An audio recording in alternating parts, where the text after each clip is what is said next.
Hello YouTubers, Joe Kersey here on Thursday,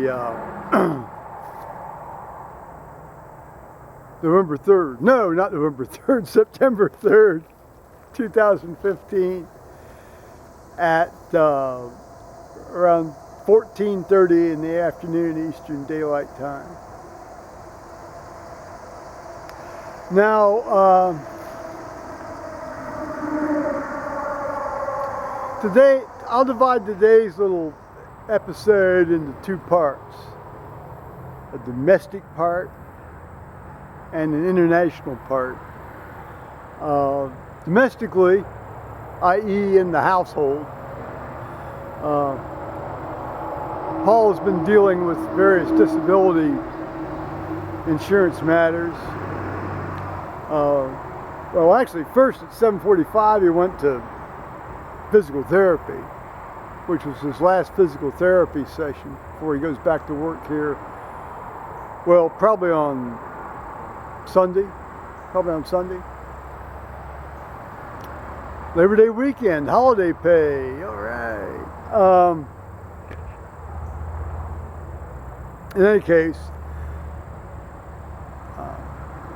he hasn't found that out for sure yet because the schedule hasn't been made up yet, which he checked on today after he was coming home from physical therapy. And then apparently this disability insurance that pays his medical insurance,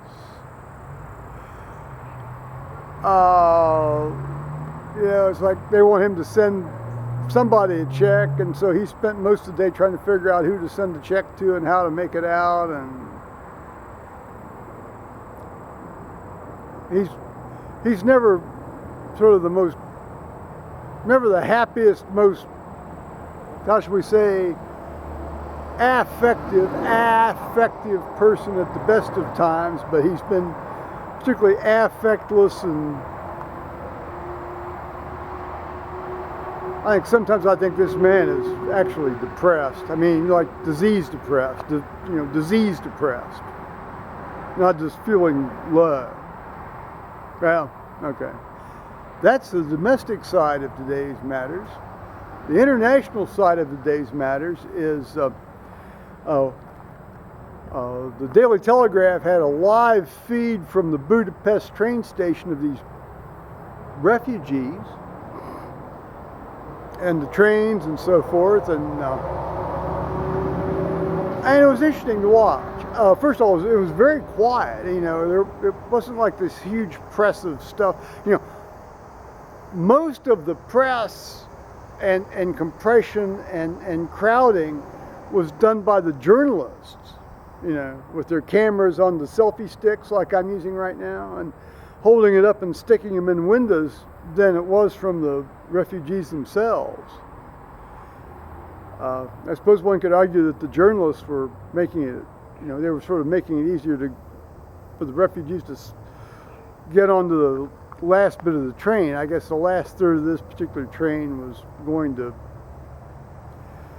the western part of Hungary, where they wanted to go closest to Austria. And probably about a fifth of them had smartphones,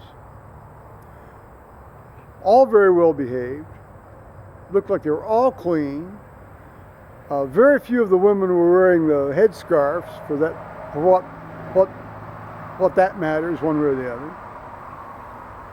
The kids were being well behaved. They weren't squalling and screaming and carrying on.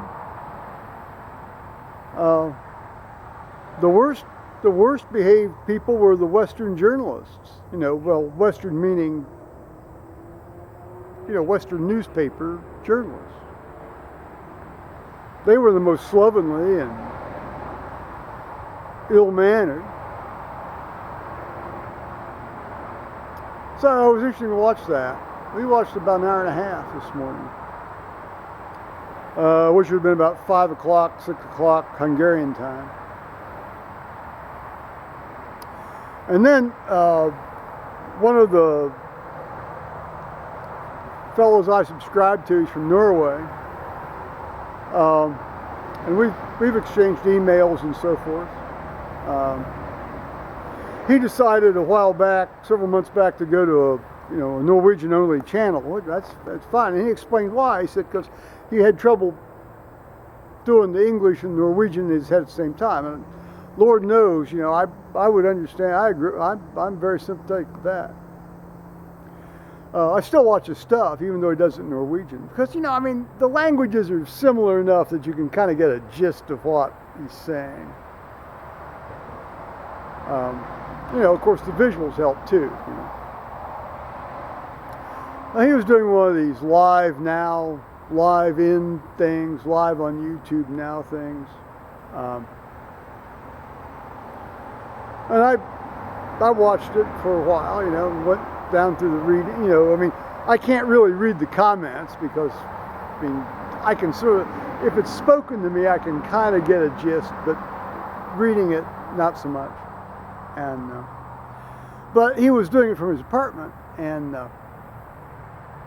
he's got this little tiny dog. Well, it's not that tiny a dog, but it's a little bit smaller than the Daisy dog I had, and that I was taking care of for Thomas and Kelly. And this dog was becoming an annoyance to him while he was trying to do this. So he put it over on the other side of the apartment. Apparently he's got this barrier you can put up to keep the dog over where he wanted to be. Well, about 10 minutes later, the dog climbs up over the countertops and gets back out where it wants to be anyway. But that was after what I'll talk about now happened. So I left a remark. I said, "Oh, you just had to shut that dog away, didn't you?" I was trying to be pleasant and funny. Well, apparently that was misunderstood because immediately, well, after he got down to that comment, immediately he says, "This is a Norwegian only stream, and I won't say anything in English." Okay, fair enough. I was a bit taken aback by the tone, but then I got thinking about, this man's trying to make a living doing this. I view this as a hobby. And here I was interfering with him making a living, and he wasn't happy about it. And I understand that. I think he could have handled it just a bit better, but I understand it. So, fair enough. Well, other than that, things seem to be progressing here after the great gravity event of Monday night. And there's been no more nonsense out here. I'm not even going to take you down far enough to see all the scar here.